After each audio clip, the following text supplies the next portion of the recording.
Hey guys, it's AlluringSimmer here, and today I am back with another build challenge, which is shocking.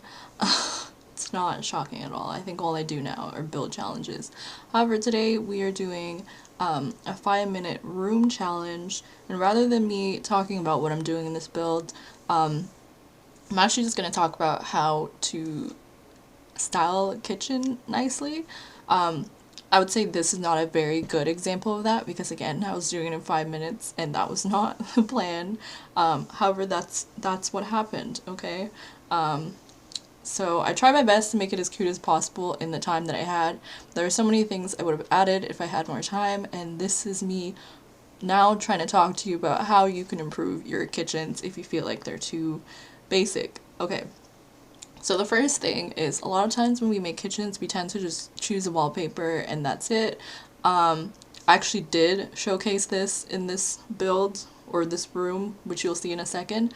Adding a different style wallpaper to create like a backsplash effect makes your kitchen seem a little bit, I don't know, it adds like an extra detail to your kitchen as opposed to just having like a plain wallpaper. Obviously you don't have to have a backsplash, you could just do the plain one if that's what you would like, but it does, you know, look nice behind the counters because it just adds like a different texture, I guess.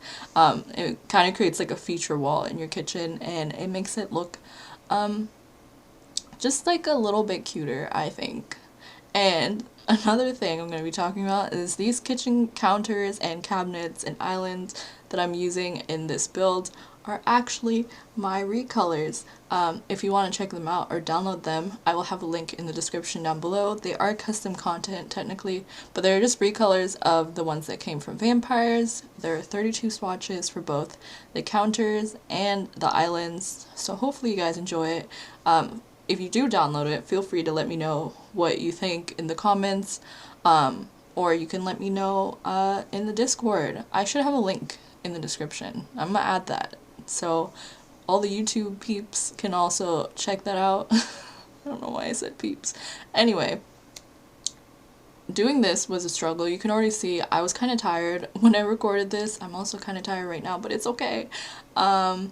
So I just started placing the counters in the wrong place. However, I also did this build without using move objects, and everything worked in my favor.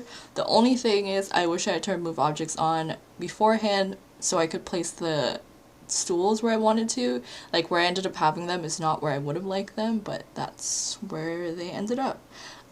Anyway, back to tips for making a good kitchen.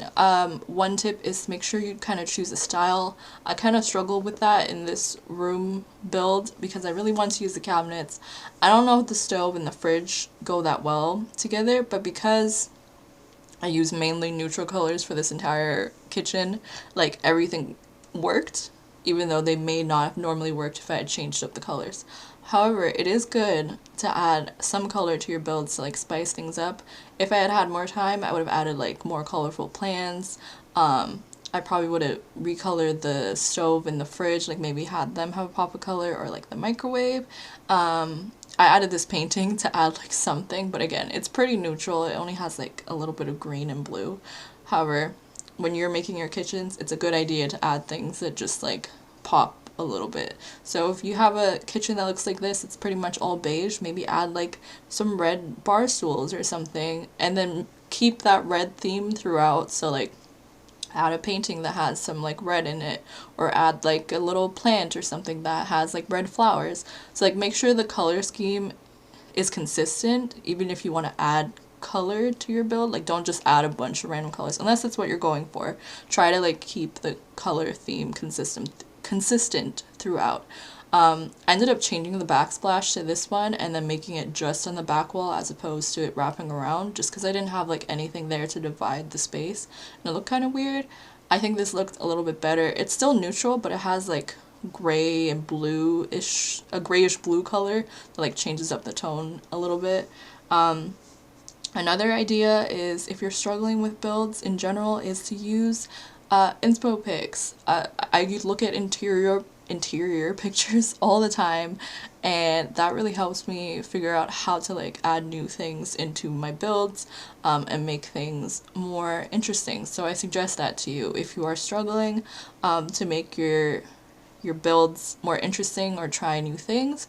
Use inspiration pics and try and figure out what kind of style you like to do. And also, last but not least, this is more for gameplay, but try to make sure that your builds are functional. Not just builds, but like your rooms are functional, because a lot of the time you go into play and then all of a sudden you realize you can't use the stove or you can't use the sink because there's not enough space. Sims can only require half tile space to like maneuver around a room, so as long as there's a half tile between two things, it will be functional. Sometimes it may not look as functional as it actually is, but like even that small space between the sink and the stove, you can see would be functional. And that is all I have to say. I have a few screenshots at the end. Feel free to let me know if you enjoyed this video in the comments down below. Give it a thumbs up if you want to see more videos like this, and subscribe to my YouTube channel if you haven't already. And again, be sure to check out my custom content if you would like. There will be a link down below. Thanks for watching. Bye guys.